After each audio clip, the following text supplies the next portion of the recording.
Hello, नमस्ते. कसे आहात सगळे? छान ना? मी पण मस्त आहे.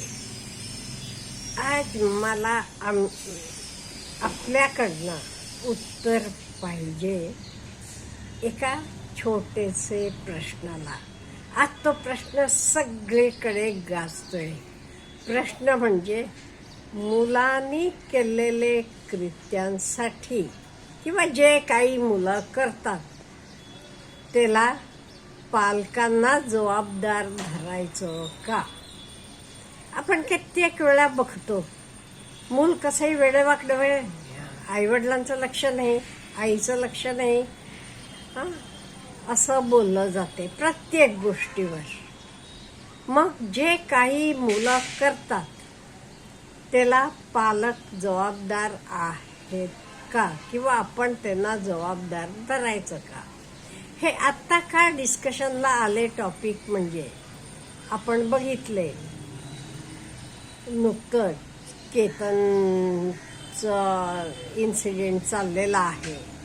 त्याची होणारी बायको सिया गोयल हिनं सगळं काय काय केलं आपल्याला माहीत आहे, आपण बघतो वाचतो. मग हे सगळ्याला तिचे आईवडिलांना दोषी धरायचं बरोबर आहे का? एक म्हणजे तिचे आईवडील अतिशय काय देवावर खूप असं विश्वास असणारे, घरात कायम देवाची पूजा म्हणा किंवा काय पाठ हे तर सगळं चालू असणारे ह्या टाईपची माणसं आहेत. असं असताना ह्यांची मुलगी असून हिनं असं पाऊल का उचललं? कितीतरी जण म्हणतात हो आईवडिलांना माहीत असायला पाहिजे. आता सोशल मीडियाचं जग आहे. सोशल मीडियावर तर आपण बघतो की 18, 16, 17 वर्षी सुद्धा दारूच्या पार्ट्या करत होती. वेगवेगळ्या कंट्रीजमध्ये, आणि फक्त इंडियातच असं नाहीये. तसं असताना तिला जायला यायला पैसे येतात, हे सगळं आई वडिलांकडनंच की, आणि कोण देते? मग आई वडील कसं काय आम्हाला माहीत नाही म्हणतात. आता आपली मुलगी कधी बाहेर जाते, कधी येते, हे सगळं कळायला पाहिजे का नाही? कॉलेजला म्हणून गेली, शाळेला म्हणून गेली तरी हो आहे का आज एक्स्ट्रा, हे सगळं जरा तरी एन्क्वायरी करायला नको का? आणि अभ्यासाचा म्हणाला की 12वी नापास होती ती मुलगी. मग आई वडिलांचं लक्ष असायला पाहिजे होतं. आई वडिलांनी, काही लोक तर म्हणतात बडे बाप की बिगडी हुई औलाद, असं सुद्धा म्हणतात. आता सगळेच काही बडे बापाची मुलं अशी असतात असं नाहीये. कितीतरी आपण अंबानींसारख्या घरात बघा, त्यांची मुलं किती कल्चर्ड, किती व्यवस्थितपणा वागणं असू देत, हे सगळं आहे. किंवा असं कितीतरी तुम्ही आजूबाजूला असणारे घरातलं सुद्धा बघा, कितीतरी ठिकाणी व्यवस्थित असतात, असं काही नाहीये. म्हणजे ह्याला आई वडिलांना जबाबदार धरणं कितपत योग्य आहे? आणि एस्पेशली मुलांना पण कळायला पाहिजे ना, जे काही मी करते तर योग्य आहे का अयोग्य आहे, हे त्यांनाही कळायला पाहिजे. आणि मोठी झाल्यावर मुलं शाळेला, कॉलेजला किंवा काही कामाला म्हणून जातात बाहेर, आई वडिलांना कळत नाही, असं सुद्धा चाललेलं असते.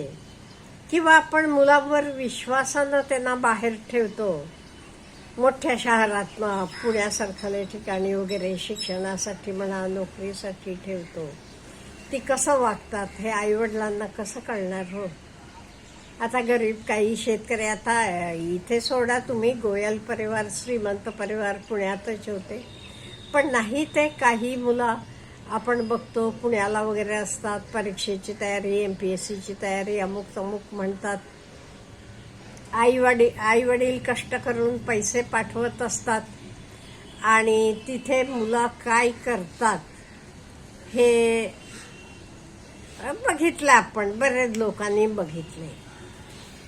त्यामुळे मुलांना पण जबाबदारी नाही, त्यामुळे मुलांना पण थोडंफार जबाबदारी धरायला पाहिजे. आणि ह्याचे पलीकडे काय होते माहिती का, बहुतेकांचे घरी आपलं मूल वेडं वाकडं वागत असलं तरी तर कोणी आपल्याला येऊन सांगितलं की आपला विश्वास बसत नाही, किंवा आपण ते सांगितलेला म्हणतो हे असं असं उगीच काय म्हणतोस अमुक तमुक, किंवा ते सांगितलेल्या माणसाला त्याचे मुलांबद्दल उलटं काहीतरी काढून बोलतात, असं सगळं चालू होते.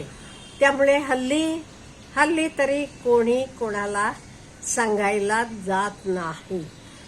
आपली जबाबदारी आपण घ्यायला पाहिजे असं म्हणतात का, म्हणजे थर्ड पर्सननं सांगितलेलं पटत पण नाहीये, उगीच कारणाशिवाय वाईट पण येते त्यातनं. त्यामुळे कोणी सांगायला जात नाही. आता प्रश्न आहे इथे, आई वडील जबाबदार आहेत का ह्याला? थोडाफार पार्शली आहेत. का म्हणते मी, हे बघा, जे मुलं आपली मिळवत नाहीत, आपण त्यांना पैसे किती देतो, कुठे खर्च होतात ते हा हिशोब आपण मागायला पाहिजे. कुठेही जाताना कोणाबरोबर जाते तू, काय, हे सगळं विचारायला पाहिजे. मला वाटते अतिश्रीमंतांचे हे विचारलं जात नसेल, पण आपल्यासारख्याले मध्यमवर्गीयांचे आपण विचारतो, कोणाबरोबर जातीयेस किंवा अमुक आहे का, हे सगळं विचारलं जाते. पैसेचा हिशोब आपण घेतलं जाते. त्यामुळे बरेच वेळेला मुलांना पण जाणीव असते हे पैसेची म्हणा आता हे. त्यामुळे अशी जाणीव असली तर ती मुलं नाही वाया जात. आणि विश्वास, आपल्या आईवडिलांनी आपल्यावर विश्वास ठेवले म्हटल्यावर आपण त्यांचा विश्वास मोडू नये, हे पण मुलांना पण कळायला पाहिजे. आता हे आई वडिलांनी पण अनएक्सपेक्टेडली बाहेरगावी असला की तिथे जाऊन अधूनमधून विजिट द्यायला पाहिजे. काय करतात काय हे सगळं कळायला पाहिजे, नाही ते वेळ गेल्यावर काहीही उपयोगाचं नाही.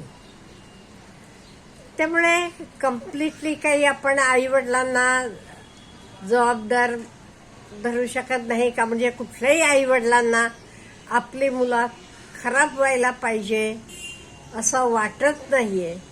पण प्रेमापोटी काय करतात ते, पैसे मागतात, एवढे पैसे देतात.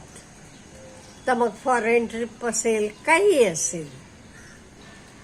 त्यामुळे ह्या मुलांना मग काय वाटते, कशाची किंमत नाही असं वाटते. नो डाऊट आई वडिलांनी कष्टाने मिळवलेलं असते, आई वडिलांना त्याची किंमत असते, पण त्यांना वाटते आपल्याला मिळालं नाही, मुलांना मिळते, एन्जॉय करू देत. आणि इथे सियाच्या बाबतीत काय झालं, हे खूप वर्ष तिच्या आई वडिलांना मुलं नव्हती, म्हणून ते भावाचे मुलाला, म्हणजे हिचा मोठा भाऊ आहे, त्याला दत्तक घेतलेलं होतं. त्याला दत्तक घेतल्यानंतर सियाचा जन्म झाला त्यांचा. त्यामुळे ती अतिशय लाडकी, त्यामुळे लहानपणीपासून खूप हट्टी. आणि आई वडिलांनी पण खूप प्रेम केलं, खूप वर्षानंतर झालेले आहे. म्हणून आता प्रेम प्रत्येक आई वडील करतात, म्हणून मुलांनी असं वागणं हे बरोबर आहे का?